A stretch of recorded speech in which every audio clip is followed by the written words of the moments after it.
this is a pretty cozy little shelter.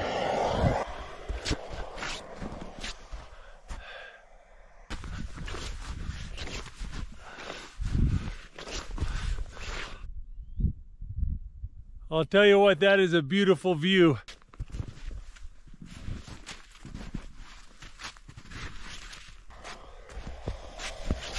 Oh, I've got room to sit down, cook, sleep. This is perfect. And it only took me 4 hours to make this thing, which is a lot less time than some of my other snow shelters.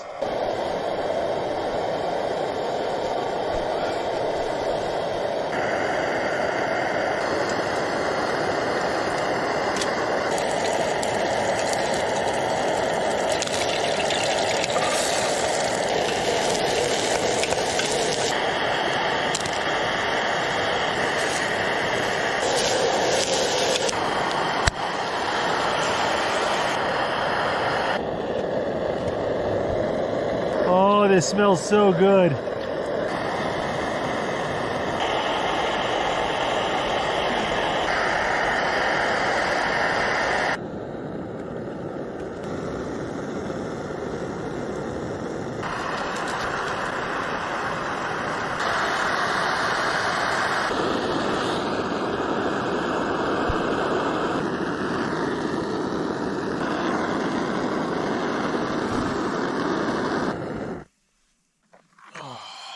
A beautiful chicken mango curry.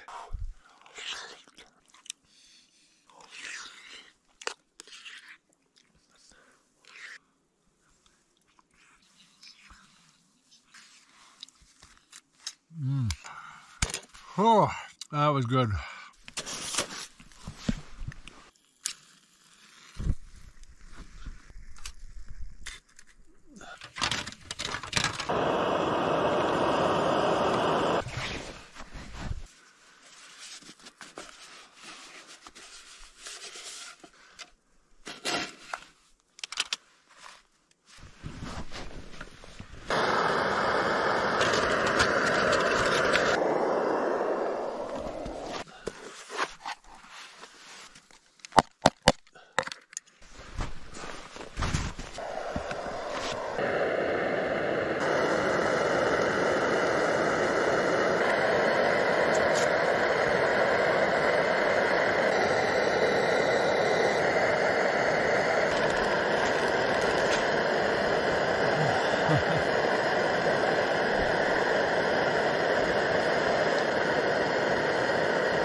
Check for leaks and put the hot water bottle in my sleeping bag.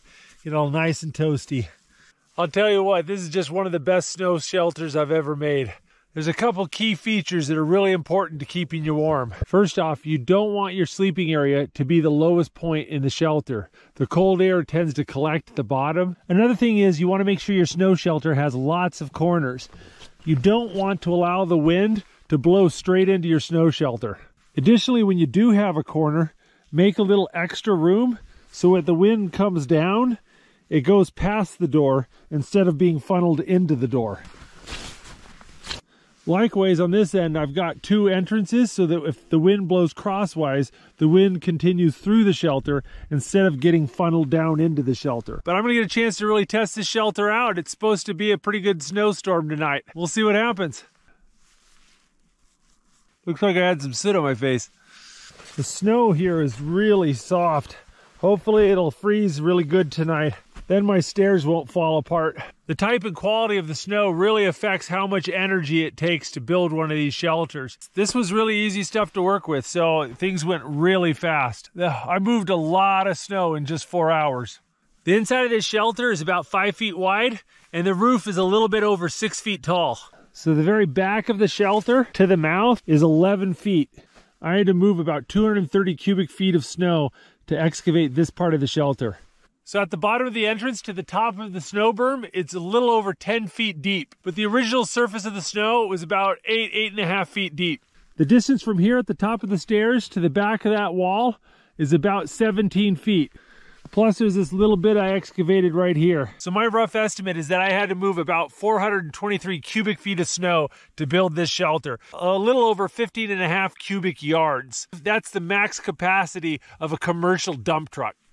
I earned my hot chocolate tonight.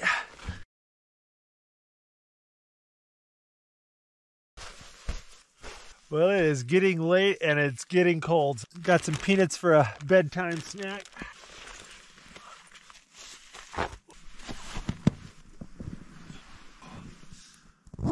Well, it's getting late, so I'm gonna go ahead and eat some peanuts and listen to an audiobook and go to bed.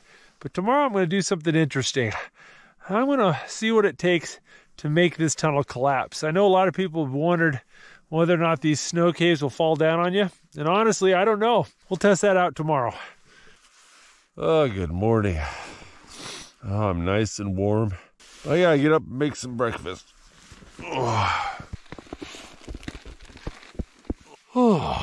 Oh, look at this. Got a lot of snow last night. Oh yeah, that's gotta be at least a foot. Consequently, the roof has sagged a little bit. It's about an inch or two shorter. I'm having to hunch over a lot more than I did last night.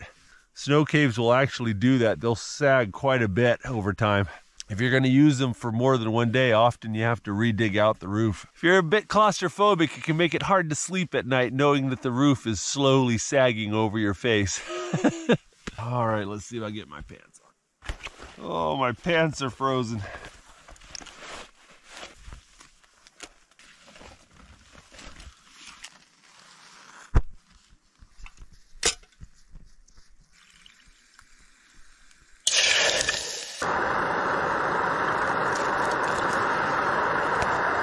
Steel cut oatmeal and sliced Spam for breakfast.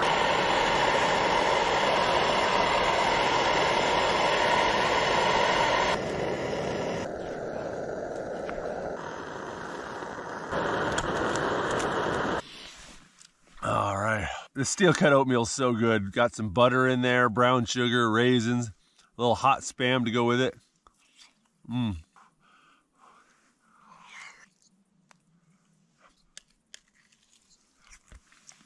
It's not bad at all.